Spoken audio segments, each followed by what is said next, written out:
আজ আমি আবার নিয়ে এলাম তোমাদের পছন্দের অন্যতম গোয়েন্দা চরিত্র কর্নেল নীলাদ্রি সরকারকে, যাকে সৃষ্টি করেছিলেন সৈয়দ মুস্তাফা সিরাজ, যিনি জন্মগ্রহণ করেছিলেন 1930 সালের 14ই অক্টোবর মুর্শিদাবাদের খোসবাসপুরে এবং তার মহাপ্রয়াণ ঘটে 2012 সালের 4 সেপ্টেম্বর কলকাতায়। আজ আমি গল্পটি সংগ্রহ করেছি কিশোর কর্নেল সমগ্র 4র্থ খণ্ড থেকে, যে বইটি প্রকাশনার দায়িত্বে ছিলেন দেশ পাবলিশার্স। এদের সকলের প্রতি আন্তরিকভাবে কৃতজ্ঞতা নিবেদন করে শুরু করছি আজকের গল্প, হায়েনার গুহা। আজ থাকলো প্রথম পর্ব।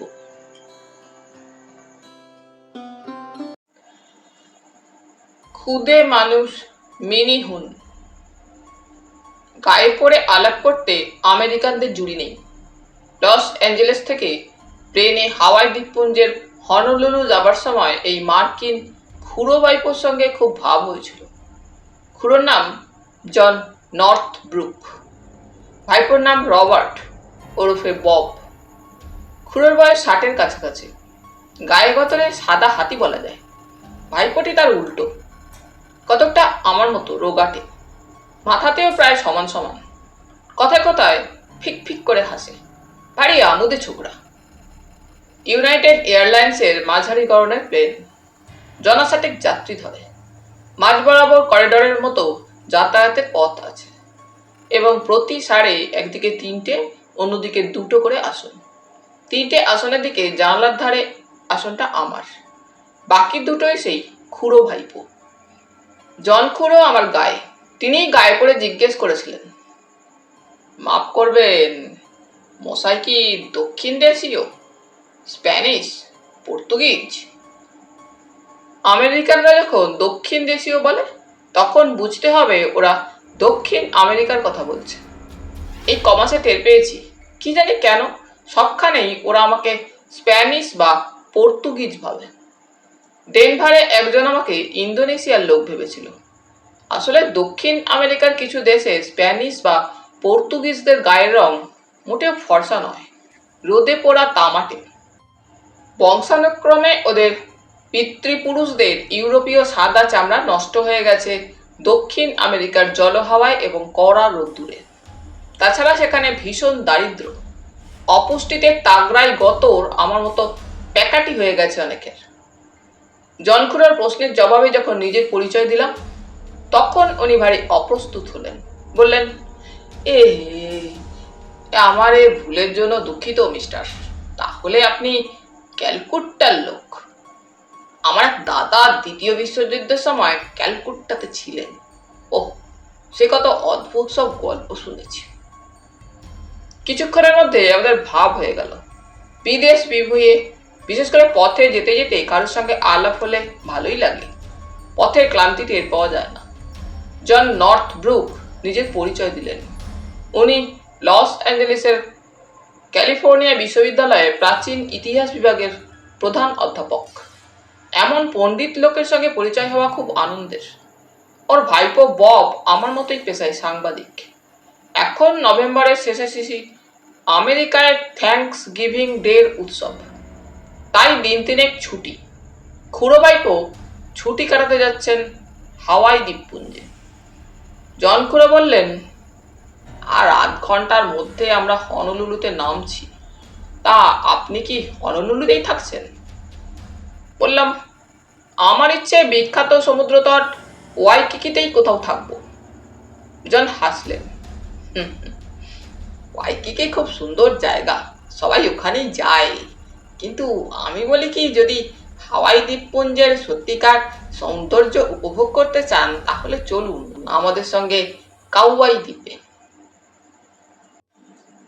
বব গম্ভীর মুখে বলল, আমরা সেখানে মিনিহুন দেখতে যাচ্ছি। বললাম, মিনিহুন, সে আবার কি? জন হাসতে হাসতে বললেন, বব সবসময় তামাশা করে, মিনিহুন নিছক কল্পনা। আপনি নিশ্চয়ই বিখ্যাত বই গ্যালিভারের ভ্রমণ বৃত্তান্ত পড়েছেন, তাতে লিলিপুট নামে খুদে মানুষের কথা আছে। এই মিনিহুন হলো সেই রকম লিলিপুট মানুষ। আশ্চর্য! ক্যাপ্টেন টমাস কুক 1778 খ্রিস্টাব্দে হাওয়াই দ্বীপপুঞ্জের কাউয়াই দ্বীপে এসেছিলেন। তিনিও সচক্ষে ওদের দেখেছেন বলে লিখে গেছেন। তারপর 200 বছর ধরে এই গুজব সমানে শোনা যাচ্ছে, কিন্তু আজ পর্যন্ত একটা মিনিহুন কেউ ধরে ফেলা তো দূরের কথা, ফটো পর্যন্ত তুলতে পারেনি। কাজেই এটা নিছক গুলতাপ্পি। আসলে কথাটা এসেছে সম্ভবত মিনি থেকে। মিনি মানে খুদে, আর হুন হলো সেই বর্বর ইউরোপীয় জাতের লোকেরা, যাদের নেতা ছিল অ্যাটিলা। হুনদের শরীর ছিল পেশিবহুল, গায়ে প্রচন্ড জোর। আমাদের সেরা পালোয়ানকেও একজন মিনিহুন নাকি তুলে আছাড় মারতে পারে। পপ তেমনি গম্ভীর মুখে বলল, আমি কিন্তু এবার যাচ্ছি মিনিহুনদের ছবি তুলবো এবং আমার খবরের কাগজে তাদের কথা লিখব। চৌধুরী, তুমিও কাগজের লোক, আমার সঙ্গী হও। জন রাগ করে বললেন, আবার তুমি একটা বিপদ না বাঁধিয়ে ছাড়বে না বাবু। সেবারকার মতো আর তোমাকে আমি খুঁজতে বেরোবো না বলে দিচ্ছি। হায়নার গুহায় মরে পড়ে থাকবে। অবাক হয়ে বললাম, হায়নার গুহা মানে? জন বললেন, কাওয়াই দ্বীপের উত্তর উপকূলে একটা এলাকার নাম হায়না। ওখানে সমুদ্রের খাড়ির মাথায় অসংখ্য গুহা আছে।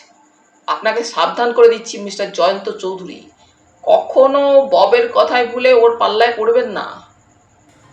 বব আমার দিকে চোখ টিপল, ঠোঁটের কোনায় হাসি। বললাম, আচ্ছা অধ্যাপক মশাই, মিনিহুন যদি সত্যি না থাকে এমন গুজব রটল কেন? আমাদের বাংলার প্রবাদ হলো, যা রটে কিছু কিছু সত্যি বটে। জন বললেন, আমার ধারণা আফ্রিকার পিগমিদের মতো বেটে এক জাতের আদিম অধিবাসী ছিল হাওয়াই এলাকায়। কয়েকশো বছর আগে তারা লুপ্ত হয়ে গেছে। গল্পটা তাই রটে আসছে। যদি আমাদের সঙ্গে যান কাউয়াই দ্বীপে, গিয়েই শুনবেন মিনিহুন নিয়ে লোকেরা গল্প করছে। এমনকি গাইডগুলো পর্যন্ত হলপ করে আমাদের মিনিহুন দেখাতে নিয়ে যাবে। দেখবেন তো নবডঙ্কাটি, খামোকা এক গাদা পয়সা গচ্চা যাবে। গাইড আপনাকে সমুদ্রের খাড়ির মাথায় বসিয়ে রেখে বলবে, আপনি ওইখানটায় লক্ষ্য রাখুন, খুদে মানুষ দেখতে পাবেন। সময় মতো আপনাকে এসে নিয়ে যাব। আপনি তো বসে রইলেন ঘন্টার পর ঘন্টা। এটা কতক্ষণ পরে এসে বলবে, কি দেখতে পাননি? তাহলে আজ ওরা বেরোয়নি গুহা থেকে, আপনার বরাত। কালকে চেষ্টা করবেন। অনেক সময় 1000 ফুট নিচে পাথরের ওপর ওরকম সমুদ্র শকুন দেখিয়ে গাইড বলবে, ওই দেখুন। আপনি যদি বলেন, ওগুলো তো পাখি, তখন গাইড বেটা একগাল হেসে বলবে, মশাইয়ের চোখ খারাপ, পাখি হলে উঠতো না। বব মিটিমিটি হেসে বলল, কি জয়ন্ত চৌধুরী, যাচ্ছ তো আমাদের সঙ্গে? বললাম, হায়নার গুহায় তোমার সঙ্গে ঢুকতে বেজায় লোভ হচ্ছে বব, কিন্তু আমার নামটা তুমি ভুল উচ্চারণ করছো। আমি জয়ন্ত চৌধুরী। বব বিড়বিড় করে নামটা আওড়াতে থাকলো। জানালায় দেখি প্রশান্ত মহাসাগরের নীল ঢেউ। আমাদের প্লেন সবুজ দ্বীপের উপর চক্কর দিচ্ছে। হনলুলু এয়ারপোর্ট এসে গেল দেখতে দেখতে। সিগারেট কেসের রহস্য। খুড়ো ভাইপোর সঙ্গে 8 ঘন্টা পরে ফের প্লেনে উঠলাম। কাউয়াই দ্বীপে পৌঁছতে মোটে 27 মিনিট লাগলো। এই এয়ারপোর্টের নাম লি হিউ। চারিদিকে আখের ক্ষেত, মধ্যিখানে বিমানবন্দর। গেট পেরিয়ে গিয়ে ট্যাক্সিতে উঠলাম 3 জনে। জন খুড়ো ট্যাক্সি চালককে বললেন, হায়না টাউনশিপ। কাউয়াইকে বলা হয় উদ্যান দ্বীপ, সবুজ গাছে ভরা। দূরে 1005 উঁচু পাহাড়, মাউন্ট ওয়াইয়া লেহালে।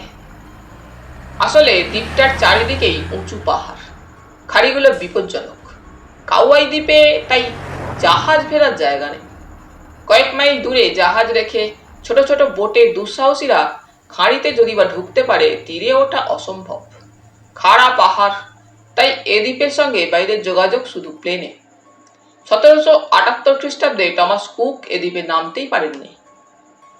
ছোট বড় গোটা 8 দ্বীপ নিয়ে হাওয়াই দ্বীপপুঞ্জ আমেরিকার শাসনে রয়েছে। তাই আমেরিকায় ঘুরে যেমনটি দেখেছি এখানেও তাই। সুন্দর সুন্দর চকচকে রাস্তাঘাটে পায়ে হাঁটা লোক নেই। এই কাউয়াই দ্বীপকে সত্যি একটা বাগানের মতো সাজিয়ে রেখেছে হায়েনা উপনগরী পাহাড়ি টিলার গায়ে। উত্তর পশ্চিম জুড়ে প্রশান্ত মহাসাগর, প্রায় 1000 ফুট নিচে সমুদ্রের জল গর্জন করছে, সাদা ফেনা দুলছে, ঝাঁকে ঝাঁকে সমুদ্র পাখি উঠছে, শব্দে কান পাতা দায়। ততক্ষণে লিহিউতে নেমেই জনখুড়ো ফোন করে হোটেল বুক করেছে। হোটেলের নাম কোকো পাম হোটেল, দোতলা হোটেল। ওপরতলায় আমি একটা সিঙ্গেল স্যুট, খুড়ো ভাইপো একটা ডাবল স্যুট ভাড়া করেছেন। এ হোটেলেও যা রাজকীয় বিলাস আর আরামের ব্যবস্থা, আমাদের দেশের সেরা হোটেলেও তা কল্পনা করা যায় না। জানালা দিয়ে খাড়ির নিচে সমুদ্র চোখে পড়ছিল। বিকেল 4টে বেজে গেছে। পাশের ঘর থেকে ফোন করলেন জনখুড়ো, কফি খেতে ডাকলেন। গিয়ে দেখি নিজেরাই কফি তৈরি করেছেন। প্রতি ঘরে কফি তৈরির ব্যবস্থা আছে। কফি খেতে খেতে জন বললেন, কি মনে হচ্ছে, কাউয়াই স্বর্গদ্বার না? স্বীকার করলাম, অবশ্যই এমন জায়গা থাকতে পারে ভাবিনি। তাছাড়া কথা কেড়ে বব বলল, তুমিও আমার মতো ওকে আঙ্কেল জন বা জনখুড়ো বলতে পারো জায়েন্টো, তাতে উনি রাগ করবেন না। জনখুড়ো হাসি মুখে বললেন, মোটেও রাগ করবো না, তুমি আমার ভাইপোর বয়সী জয়ন্ত।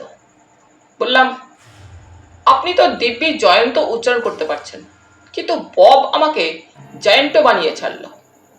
অথচ আমি জায়েন্টো বা দৈত্যের 1% নই। এই সময় দেখলাম বব সিগারেটের প্যাকেট বের করে খুড়োর দিকে বাড়িয়ে দিল। আমার চোখে এটা দৃষ্টিকটু। গুরুজনদের সিগারেট দেওয়া তো দূরের কথা, তাদের সামনেও আমরা ভারতীয়রা সিগারেট খাই না। কিন্তু সাহেবদের রীতিনীতি আলাদা। জন সিগারেট নিলেন, বব আমার দিকে এগিয়ে দিল প্যাকেট। বললাম, ধন্যবাদ বব, আমি আলাদা ব্র্যান্ডের সিগারেট খাই, আমার কড়া সিগারেট পছন্দ। বলে পকেট থেকে আমার সিগারেট কেস বার করলাম।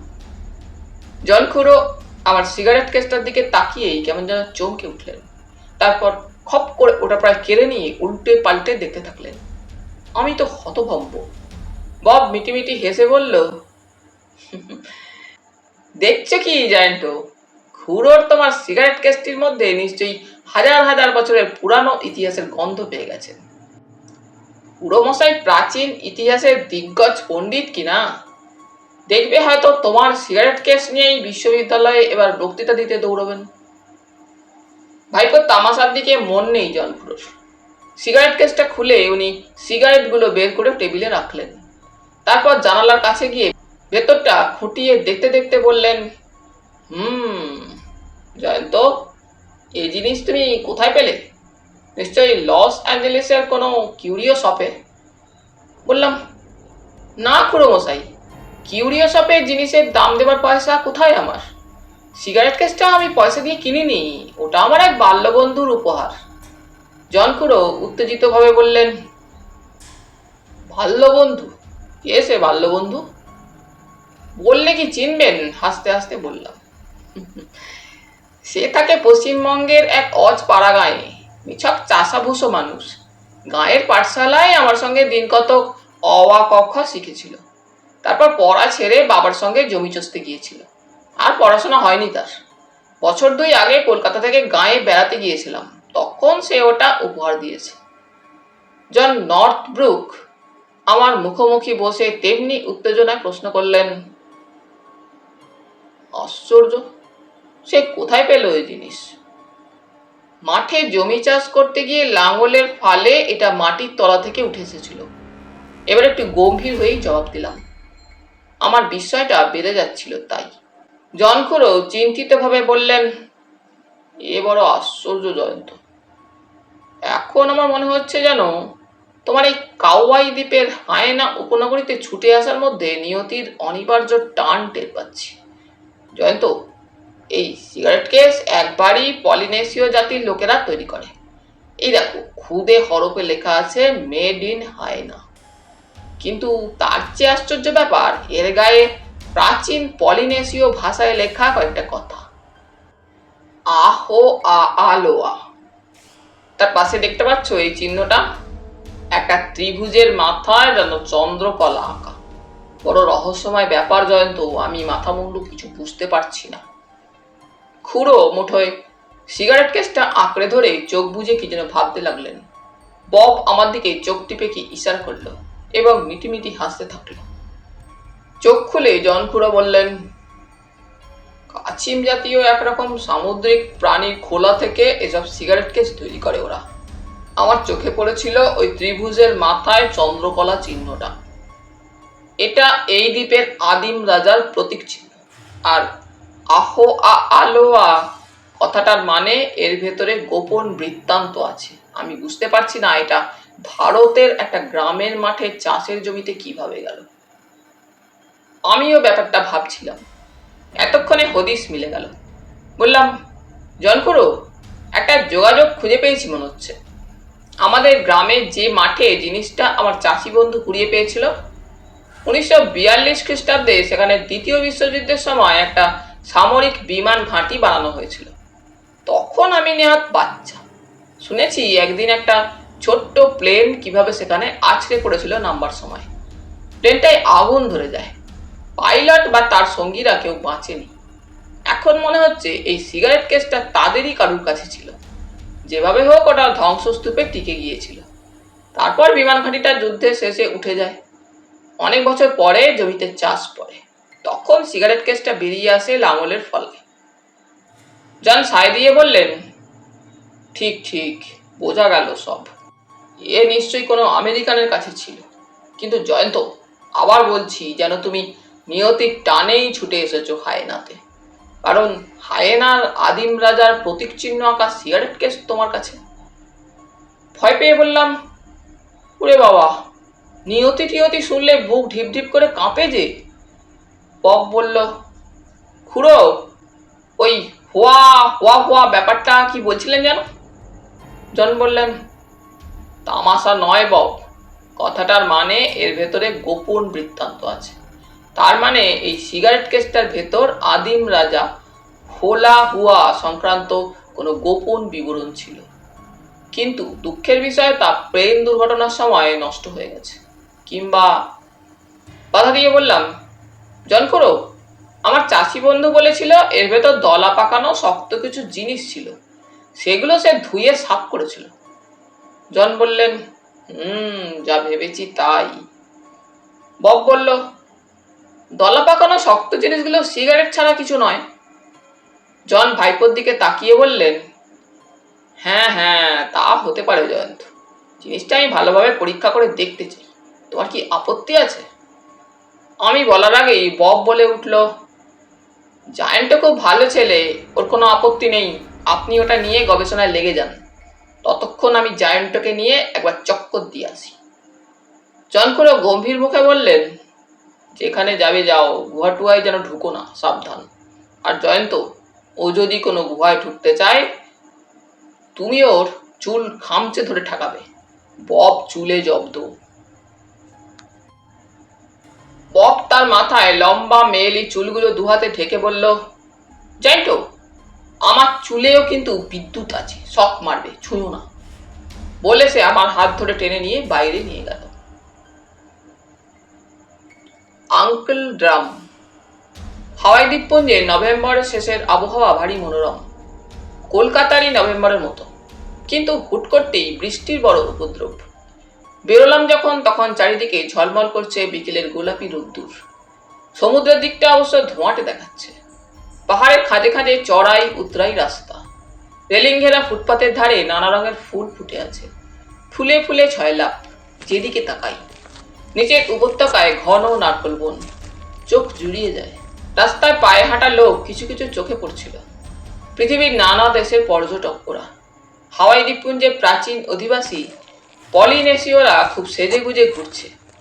ওদের মেয়েদের গায়ে ফুলের পোশাক। চওড়া ফুটপাতে বা কোথাও ছোট্ট পার্কে ওরা নাচছে, গাইছে। পুরুষেরা বাজনা বাজাচ্ছে। ভিড়ে জমে আছে। যেতে যেতে হঠাৎ প্রত্যেকে বৃষ্টি চলে এলো। দেখলাম বৃষ্টিতে ভিজতে সবাই ভালোবাসে, আমি আর বব বাদে। বব আমার হাত ধরে টানতে টানতে দৌড়ালো। একটা রেস্তোরাঁয় গিয়ে ঢুকলাম। ঢোকার সময় অবাক হয়ে দেখলাম কয়েকটা ভাষার সঙ্গে বাংলাতেও বড় বড় হরফে লেখা আছে ঠাকু চাচার রেস্তোরাঁ, পাশে ইংরেজিতে আঙ্কেল রামস রেস্তোরাঁ। বললাম, বব বব, এটা বাঙালি রেস্তোরাঁ দেখছি। বব বলল, তাই বুঝি? ভেতরে কাউন্টারে দাঁড়িয়ে প্রকাণ্ড ভুঁড়িওয়ালা বেটে একটা লোক তন্নি করছিলেন ইংরেজিতে। মুখে ফ্রেঞ্চ কাট দাড়ি, মাথায় বিশাল টাক। দেখা মাত্র আমার প্রিয়তম বন্ধু, সেই প্রখ্যাত বুড়ো ঘুঘু কর্নেল নীলাদ্রি সরকারের কথা মনে পড়ে মনটা বিষণ্ণ হয়ে গেল। হায় কর্নেল, তুমি কোথায়? আর তোমার চিরনেওটা জয়ন্তই বা কোথায়? মাঝখানে দুটো মহাসাগরের ব্যবধান, প্রশান্ত মহাসাগর আর ভারত মহাসাগর। বব ফিসফিস করে বলল, এ দেখছি আর এক আঙ্কেল। আমার আঙ্কেল জন, আর তোমার তাহলে এই বাঙালি আঙ্কেল ড্রাম। সত্যি ড্রাম বটে, ড্রামের মতো গম গম করে বাজছে। শোনো। প্রকাণ্ড পিপে মানুষটা আমাদের দেখে এগিয়ে এলেন কাউন্টার থেকে। পায়ের চাপে মাটি কাঁপার কথা, কিন্তু মেঝে পুরু নরম কার্পেট। কোনার দিকে ছোট্ট মঞ্চে বাজনা পার্টি বসে আছে সেজেগুজে। অবাক হয়ে দেখলাম মাইকের সামনে একটা শাড়ি পরা বাঙালি মেয়ে এসে দাঁড়ালো। তারপর মিঠে গলায় বাংলার ভাটিয়ালি গেয়ে উঠল। তন্ময় হয়ে গেলাম। হাওয়াই দ্বীপপুঞ্জে এসে বাংলার ভাটিয়ালি শুনবো কে ভেবেছিল? পিপে মানুষটা আমার সামনে এসে দাঁড়িয়েছেন। পা থেকে মাথা অবধি গমগমে গলায় এবং বিরাট হাসি মিশিয়ে বলে উঠলেন, ঢাকা না কলকাতা? কলকাতা। প্রকাণ্ড দুহাত বাড়িয়ে জড়িয়ে ধরে বললেন, হা, গন্ধ পাইয়াই বুঝছি। আহারে, কতকাল বাদে ভাইফোডারে পাইলাম। আয়েন আয়েন, আর শোনেন, আমারে চাচা কইবেন, ঢাকু চাচা। তারপর ববকে দেখিয়ে বললেন, এ হালারে জোটাইলেন কেন? মাইয়া মাইন্সের লাগন চুল রাখছে মাথায়। হালা ভূত না প্যারত? মার্কিন গুলান বুঝলেন, ব্যাবাক জঙ্গলি। বব কিছু আঁচ করেছিল। ঠাকুর চাচা এবার তার হাত নিয়ে জোরালো হ্যান্ডশেক করে নিজস্ব ইংরেজিতে বললেন, hello hello hello, I am your uncle drum. Bob মুচকি এসে বলল, আমার একজন আঙ্কেল আছে, তবে জোড়া আঙ্কেলে আপত্তি নেই। কাছের দেওয়ালের পাশে আমাদের বসিয়ে ঢাকু চাচা গল্প করতে লাগলেন। তার নাম মুজফ্ফর হোসেন, ডাকনাম তার ঢাকু মিয়া। বাড়ি বাংলাদেশের ঢাকা শহরে। 17 বছর ধরে নানা ঘাটে জল খেয়ে এই হায়নাতে এসে জুটেছেন। পয়সা কড়ি হয়েছে। মা মরা মেয়ে জ্যোৎস্নাকে এনেছেন গত বছর। ঢাকায় মামার কাছে থাকতো এতদিন। জ্যোৎস্না ভালো গাইতে পারে। এই 1 বছরে নানা ভাষায় গান শিখেছে সে। যে দেশের গান গায় সেই দেশের পোশাক পরে। ঠাকুর চাচা বললেন, জ্যোৎস্না আইয়া আমার রেস্তোরাঁর বিক্রি বাটা খুব বাড়ছে। আর আমার চিন্তা নাই। মাইয়াডার হাতে রেস্তোরাঁর ভার দিয়া বাইরে ঘরনের ফুরসত পাই। কাইল সকালে আসেন ভাইপো, আপনারা লইয়া বাইরাম। 4 মাস পরে বাংলায় মন খুলে কথা বলতে পেরে আমার খুব আনন্দ হচ্ছিল। একটু পরে চাচা তার মেয়েকে ডেকে এনে আলাপ করে দিলেন। জ্যোৎস্না ফুটফুটে সুন্দরী, মাথার চুল বব ছাট, ভারী মিষ্টি স্বভাবের মেয়ে। একসময় সে আমাকে অবাক করে বলে উঠল, আচ্ছা, এবার বলুন, আপনি একা কেন কাওয়াই দ্বীপে? সঙ্গে আপনার কর্নেল নেই কেন? হাঁ করে আছি দেখে সে বলল, বারে, জয়ন্ত চৌধুরী আর কর্নেলের অ্যাডভেঞ্চার আমি পড়িনি বুঝি? কলকাতায় আমার মাসির বাড়ি। যখন গেছি 1 গাদা করে বই নিয়ে গেছি ঢাকায়। আমি অ্যাডভেঞ্চার আর গোয়েন্দা কাহিনীর পোকা। প্রশান্ত মহাসাগরের এক দ্বীপে পাঠিকা পেয়ে যাওয়া আমার পক্ষে খুব আনন্দের। ববকে ব্যাপারটা বুঝিয়ে দিলে সে প্রশংসার চোখে আমাকে দেখতে লাগলো। চাচা কাউন্টারে চলে গেছেন। রেস্তোরাঁয় ভিড় বাড়ছে ডিনার খেতে। এখানে লোকের 6টার মধ্যে ডিনার খাওয়া অভ্যাস। বব উসকুস করছে দেখলাম। জ্যোৎস্না বলল, আপনাকে জয়ন্তদা বলছি, রাগ করবেন না তো? জ্যোৎস্না চোখে হেসে রহস্যময় ভঙ্গি করে চাপা গলায় বলল, নিশ্চয়ই হায়নার কোনো গুহায় গুপ্তধনের সূত্র পেয়ে পাড়ি জমিয়েছেন, এবং যেখানে জয়ন্ত চৌধুরী সেখানেই কর্নেল। কাজেই বুঝতে পারছি কর্নেল একা কিছু তদন্ত করতে বেরিয়েছেন। না জ্যোৎস্না, সত্যি বলছি উনি আসেননি। জানি গোয়েন্দাদের সব কথা গোপন রাখার নিয়ম, তবে জয়ন্তদা আমাকে সঙ্গে নিতে হবে কিন্তু। আমি জানি। বলে এসে এদিক ওদিক তাকিয়ে এসে ববের দিকে তাকালো। ইংরেজিতে বলল, মিস্টার বব, আশা করি কিছুক্ষণ মাতৃভাষায় আমাদের আলাপে তোমার অসুবিধা হচ্ছে না। জরুরি কথাটা সেরে নিয়ে আমরা সবাই এবার ইংরেজিতেই বলবো। আমরা বন্ধুর মতো, কেমন? বব ফিক করে হেসে বলল, ওকে ওকে বেবি, তোমরা জরুরি কথাটা সেরে নাও। আমি আমার জনখুড়োকে ফোনে জানিয়ে দিয়ে আসি আমরা ডিনারটা এখানেই সেরে নিচ্ছি। উনি যেন নিজেরটা কোথাও সেরে নেন। বব ফোনের দিকে এগিয়ে গেল। জ্যোৎস্না বলল, যা বলছিলাম জয়ন্তদা, এখানে 1 বছর আছি। মিনিঘন নামে ক্ষুদে মানুষের কথা শুনেছি। তারা নাকি গুহার ভেতরে থাকে। খুব দুর্গম সেসব গুহা। ওরা সমুদ্রের মাছের মতো ঘুরতে পারে নাকি। তাই সমুদ্রের তলা থেকে দামি মণিমুক্তা কুড়িয়ে এনে গুহার ভেতর লুকিয়ে রাখে।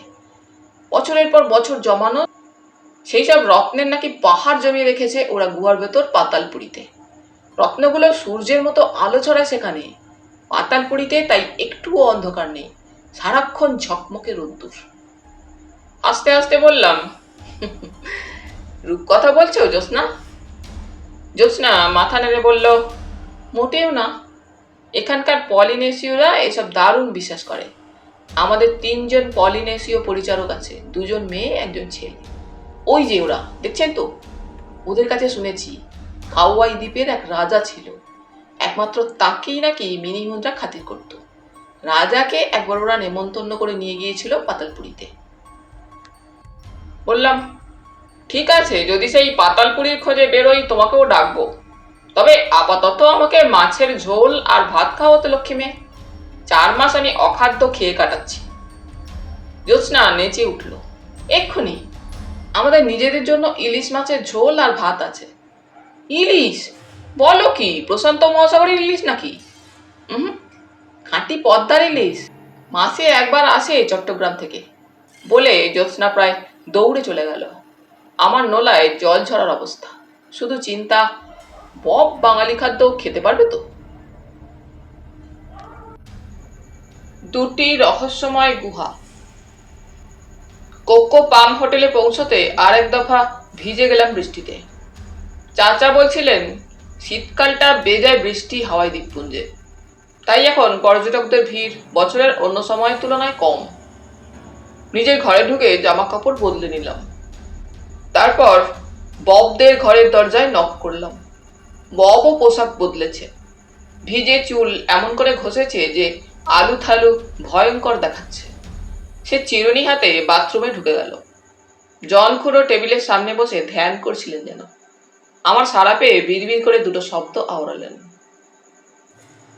ওই কাপালি, ওই কানালোয়া। তারপর ঘুরে একটু হাসলেন। বসো জয়ন্ত। আহো আলোয়ার রহস্য কিছুটা ভেদ করতে পেরেছি মনে হচ্ছে। পলিনেশীয় ভাষা আমি অল্প স্বল্প জানি। তোমার সিগারেট কেসের ভেতর দুদিকে অনেক কিছু লেখা আছে। তোমার চাষি বন্ধু এটা সাফ করার জন্য এমন ঘষা ঘষেছিল যে অনেক জায়গায় খোদাই করা লেখা মুছে গেছে। আহা, সব যদি অক্ষত থাকতো, পুরোটা পড়তে পারতো। যাকে যা হওয়ার হয়েছে। যেটুকু পড়া যাচ্ছে তার সূত্র ধরে এগোলে আমরা দারুণ কিছু আবিষ্কার করতে পারব। বললাম, একটু আগে কি 2টো শব্দ উচ্চারণ করলেন জনখুড়ো? ওই কাপালি, ওই কানালোয়া। এর মানে কি? হায়নার 2টো গুহার নাম। নাম দুটো সিগারেট কেসের ভেতর লেখা আছে। কিন্তু তার চেয়ে কাজের কথা হচ্ছে রাজা হলো হুয়ার বংশের কেউ এখন এখানে আছে কিনা বের করতে হবে। ঢাকু চাচার মেয়ে জ্যোৎস্নার মুখে যে পাতালপুরীর কথা শুনেছি জনখুড়োকে বললাম। খুড়ো এই কিংবদন্তির কথা সবই জানেন। বললেন, ওটা নিছক কিংবদন্তি। মিনিহুন বা রত্নপুরী কোনোটাই আমি বিশ্বাস করি না বাবু। তাহলে সিগারেট কেসে কিসের গোপন বৃত্তান্ত থাকতে পারে? কি লেখা আছে দেখলেন? খুড়ো হাসলেন। যা লেখা আছে তা তত কিছু প্রাচীন ব্যাপার নয়, যদিও ভাষা এবং হরফগুলো প্রাচীন পলিনেশীয়। কি লেখা আছে তা আমি অবিকল অনুবাদ করেছি, এই দেখো। জনখুড়ো একটা কাগজ দিলেন, তাতে লেখা আছে, টিহো বিশ্বাসী, টিহো রাজবংশীয়। যদি আমরা মারা যাই, টিহো এবং মারি হায়না ওয়াই কাপালি ওই কানালোয়া, দক্ষিণ 7 গজ, পূর্ব 2 ফুট, বাঁদিকে কবচ। অসবর্ন এবং পিটার ওলসন FFR 5037 জি 2213। পড়ার পর বললাম, শুধু এইটুকু বুঝতে পারছি, অসবর্ন আর ওলসন নামে সম্ভবত 2 জন মিলিটারি পাইলটের এই সিগারেট কেস। পশ্চিমবঙ্গের গ্রামের মাঠে বিমান ঘাঁটিতে তাদের প্লেনটাই ধ্বংস হয়ে থাকবে। তুমি বুদ্ধিমান জয়ন্ত। জনখুড়ো প্রশংসার চোখে তাকিয়ে বললেন, ঠিকই ধরেছ। কালই আমি ওয়াশিংটনের সামরিক রেকর্ড দপ্তরে ফোন করে অসবর্ন এবং ওলসনের খোঁজ করব। দ্বিতীয় বিশ্বযুদ্ধের সব সামরিক দলিল ওখানে রয়েছে। আমার ধারণা হায়নার 2টো গুহায় ওরা কিছু লুকিয়ে রেখেছিল। তখন ভীষণ যুদ্ধ চলছে, যে কোনো সময় ওরা মারা পড়তে পারে। তাই সিগারেট কৌটোয় পলিনেশীয় ভাষায় গোপন হদিস খোদাই করে রেখেছিল। বললাম, রাজবংশীয় জনৈক টিহোর কথা আছে ওতে, কেন? জন বললেন, এই টিহো ওদের সঙ্গী ছিল সম্ভবত, অর্থাৎ টিহো ব্যাপারটা জানত। ওদের নিশ্চয়ই ইচ্ছে ছিল টিহোকে সিগারেট কেসটা দেবে। ওরা যুদ্ধে মারা পড়লে টিহো। জন হঠাৎ থামলেন, চিন্তিত মুখে ফের বললেন, বাকি কথাটা অস্পষ্ট। শুধু বলা যায় ওরা মারা পড়লে টিহো কাউকে সিগারেট কেসটা পাঠিয়ে দেবে এমন নির্দেশ ছিল, কিন্তু যে কোনো কারণে হোক টিহোকে ওরা জিনিসটা দিয়ে যেতে পারেনি। মনে একটা মতলব এটে বললাম, খুড়োমশাই, আপনার অনুবাদটার একটা কপি পাবো কি? আমি ওটা নিয়ে একটু ভাবনা চিন্তা করতে চাই। আলবৎ আলবৎ, জনখুড়ো বললেন, সিগারেট কেসটা তো তোমার সম্পত্তি। বব কথা শুনছিল বাথরুমে, মুখ বাড়িয়ে বলল, সাহেব তো ছদ্মনামে গোয়েন্দা কাহিনী লেখে, জানেন? অসংখ্য বই লিখেছে, ক্যালকাটা থেকে ডেক্কা পর্যন্ত ওর নাম। অলৌকি জয়ন্ত। জন নড়ে উঠলেন। বললাম, হ্যাঁ খুড়ো মশাই, গোয়েন্দা গল্প আর অ্যাডভেঞ্চার লিখতে লিখতে এমন অভ্যাস হয়েছে, সুযোগ পেলে সত্যিকার রহস্যেও মাথা ঘামাতে ইচ্ছে করে। খুব ভালো কথা, খুব ভালো কথা। জনখুড়ো একটা কাগজে ওর অনুবাদ কপি করলেন, সেটা আমাকে দিয়ে বললেন, অসবর্ন আর ওলসন ভারী এলেমদার লোক ছিল, বুঝলে? যে হরফে ওরা লিখেছে তা কবে লুপ্ত হয়ে গেছে। এখন রোমান হরফে পলিনেশীয় ভাষা লেখা হয়। তুমি শুনলে অবাক হবে, এই আদিম পলিনেশীয় লিপি হচ্ছে চিত্রলিপি, ছবি রেখায় কথা বোঝানো। তোমাদের সিন্ধু সভ্যতার সঙ্গে এর আশ্চর্য মিল আছে। তার আগে প্রাচীন পলিনেশীয় সভ্যতা সম্পর্কে তোমার জানা দরকার। বব মুখ বাড়িয়ে চোখ টিপল আমাকে। বুঝলাম, সাবধান করে দিচ্ছে, কারণ ওর অধ্যাপক খুড়ো আমার কান ঝালাপালা করে দেবেন, বুঝতে পেরেছ? আমিও কি বুঝিনি? বেরসিকের মতো উঠে দাঁড়িয়ে বললাম, খুড়োমশাই, কিছু মনে না করেন তো বলি, আমার বিদায় ঘুম পাচ্ছে, কাল সব শুনবো বরং। খুড়ো মন মারা হয়ে বললেন, আচ্ছা। মিনিহুনের রসিকতা। আমেরিকানদের টেলিফোন ব্যবস্থা খাসা। কাউয়াই দ্বীপেও তার ব্যতিক্রম ঘটেনি। 15 মিনিটের মধ্যে কলকাতার লাইনে পেয়ে গেলাম। তারপর সুপরিচিত কণ্ঠস্বর ভেসে এলো, কান জুড়িয়ে গেল। সেই আগস্ট মাসে আমেরিকা এসেছি। তারপর বার্তেনেক ট্রাম কলে বুড়ো ঘুঘু মশাইয়ের খবর নিয়েছি। উনি পাখি, প্রজাপতি, পোকামাকড়, ক্যাকটাস নিয়ে মেতে আছেন আগের মতো। ইদানিং খুন খারাপি বা রহস্যের টান নেই। ওর মতে পৃথিবী দিনে দিনে রহস্যহীন হয়ে পড়ছে। আজকাল খুনিরা সবার সামনে খুন খারাপি করে। আগের দিনে খুনিরা ছিল ভীষণ ভীতু, কত সাবধানে খুন করত, তাদের খুঁজে বের করা কঠিন হতো। আজকালকার খুনি ড্যাম কেয়ার, কাজেই রহস্য টহস্য নেই এসব জিনিসে। এদিকে অ্যাডভেঞ্চারও বিজ্ঞানের দৌলতে সস্তা হয়ে গেছে, দুর্গম বলে কোনো জায়গা নেই। আর গুপ্তধন, কর্নেলের ধারণা সব গুপ্তধন মানুষ হাতিয়ে নিয়েছে দিনে দিনে। গুপ্তধন বলতে এখন কর ফাঁকি দিয়ে জমানো কালো টাকা। এসব কাজ আয়কর দপ্তরের লোকেরাই করে, কাজেই ওসব ছেড়ে কর্নেল প্রকৃতির রহস্যভেদে মন দিয়েছে। কর্নেল ফোনে মিঠে গলায় বললেন, সুখবর আছে ডার্লিং, তোমার পাঠানো আরিজোনা অঞ্চলের মরু ক্যাকটাসে কুঁড়ি গজিয়েছে। তুমি ফিনিক্সে ফের গেলে আরো একটা ক্যাকটাস পাঠাবে।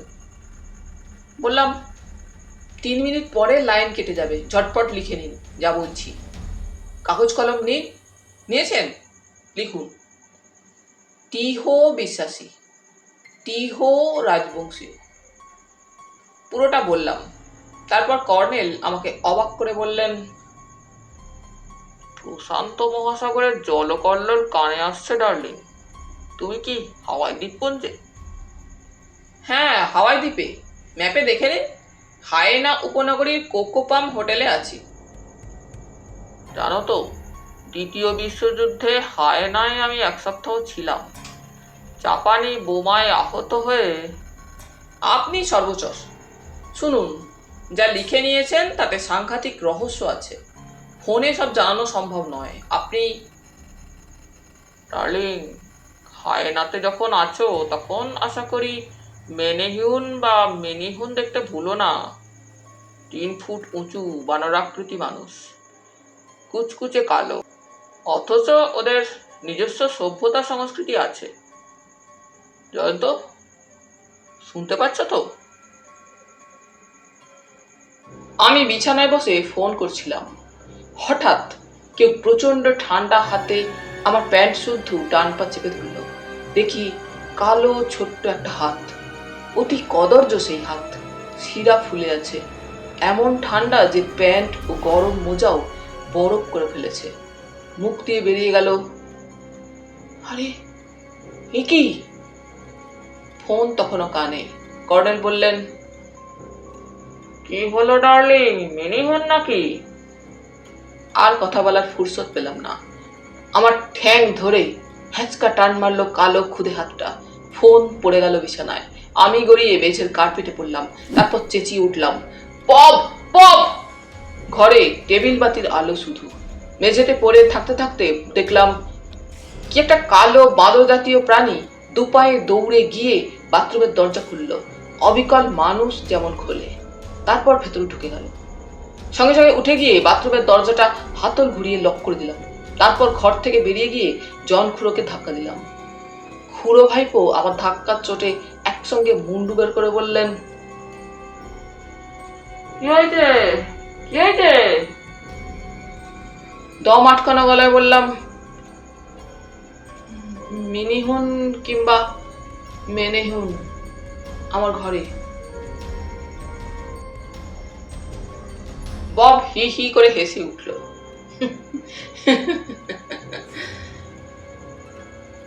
জন খুড়ো বেরিয়ে বললেন, তুমি নিশ্চয়ই স্বপ্ন দেখছিলে জয়ন্ত। বব বলল, দুঃস্বপ্ন। ব্যস্ত হয়ে বললাম, শিগগির আমার সঙ্গে আসুন, বিটকুটে জিপটাকে বাথরুমে বন্দি করে ফেলেছি। ওরা দুজনে তক্ষুনি আমার ঘরে এসে ঢুকলেন। বাথরুমের দরজার সামনে দুধারে খুড়ো ভাইপো আস্তিন গুটিয়ে জিপটাকে পাকড়াও করার জন্য হুমড়ি খেয়ে বসলেন। আমি যা থাকে বলাতে বলে দরজার লকটা ঘুরিয়ে খুলে ফেললাম। তারপর দরজার পাশে সুইচ টিপে দিলাম। বাথরুম উজ্জ্বল আলোয় ভরে গেল। কিন্তু হতচ্ছাড়াটা গেল কোথায়? বাথরুমের মেঝেতে পুরু কার্পেট, সামনে প্রকাণ্ড বেসিন ও আয়না, এক ধারে কোমোড, অন্য ধারে ঝকমকে বাথটাব। বাথটাবের পর্দাটা যথারীতি গোটানো রয়েছে। মিনিহুন হোক আর যেই হোক, একটা আরশোলারও লুকোবার জায়গা নেই বাথরুমে। তাহলে ব্যাপারটা কি হলো? খুড়ো ভাইপো এবার খ্যাক খ্যাক করে বেজায় হাসতে লাগলো।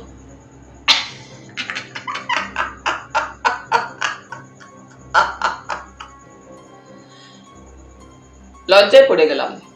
জন বললেন, মাই গুডনেস, বুঝতে পেরেছি তুমি কেন গোয়েন্দা গল্প আর অ্যাডভেঞ্চার লেখো। জয়ন্ত, তুমি সত্যিই বড় কল্পনা প্রবণ। বব আমাকে এক হাত জিভ দেখালো, অর্থাৎ ভেঙচি কাটলো। হ্যাঁ, হতভম্ব হয়ে বললাম, কিন্তু বিশ্বাস করুন, আমি কলকাতায় ট্রাম কল করছিলাম। জন্তুটা ঠান্ডা হাতে আমার পা কামচে ধরে হ্যাঁচকা টান মেরেছিল।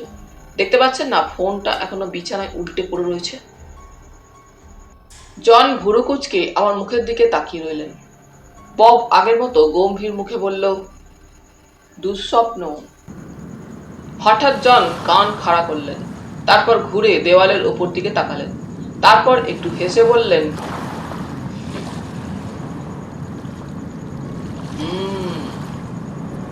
জয়ন্ত কি বাথরুমে ঢুকে সমুদ্র গর্জন শুনতে ভালোবাসে? আমি চমকে উঠলাম। সত্যি তো, পেছনে খাড়ি থেকে গম্ভীর সমুদ্র গর্জন শোনা যাচ্ছে। 1000 ফুট নিচে পাথরের দেওয়ালে ধাক্কা মেরে প্রশান্ত মহাসাগর মুহুর্মুহু গর্জন করছে।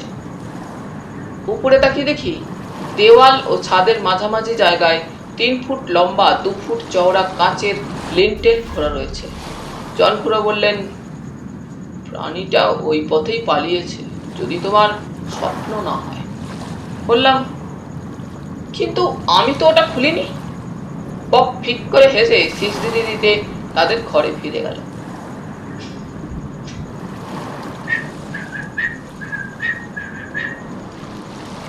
জলপুরো বললেন, ওটা আটকে লক করে দাও। খোলা থাকলে তোমার ঘরের হিটিং সিস্টেম কাজ করবে না, প্রচন্ড ঠান্ডায় জমে যাবে। বাথরুম থেকে বেরিয়ে গিয়ে ফোনটা তুলে কানে রাখলাম। লাইন কখন কেটে গেছে। ফোনটা যথাস্থানে রেখে বললাম, তাহলে কি সত্যি আমার ঘরে মিনি হুন হানা দিয়েছিল? কিন্তু এ কি ধরনের রসিকতা বেটা ছেলে বলুন তো খুড়োমশাই? আর বেছে বেছে আমার ঘরেই ঢুকলো শেষে। জন গম্ভীর মুখে বললেন, নিয়তি জয়ন্ত, এর নাম নিয়তি। নিয়তির টানেই তোমাকে ছুটে আসতে হয়েছে হায়নায়। কারণ তোমার কাছে আছে রাজা হোল্লা ভুয়ার প্রতীক চিহ্ন আঁকা সিগারেট কেস। কথা শেষ হবার সঙ্গে সঙ্গে ধাক্কা এবং হন্তদন্ত ববের প্রবেশ। বব বলল, শিগগির আসুন খুড়ো, ঘরে চোর ঢুকেছিল। আমাকে ঘুষি মেরে প্রায় 2 মিনিট অজ্ঞান করে ফেলেছিল। জ্ঞান হতেই দেখি চোর বেটা হাওয়া হয়ে গেছে। জন খুড়ো তার ঘরের দিকে ছুটলেন।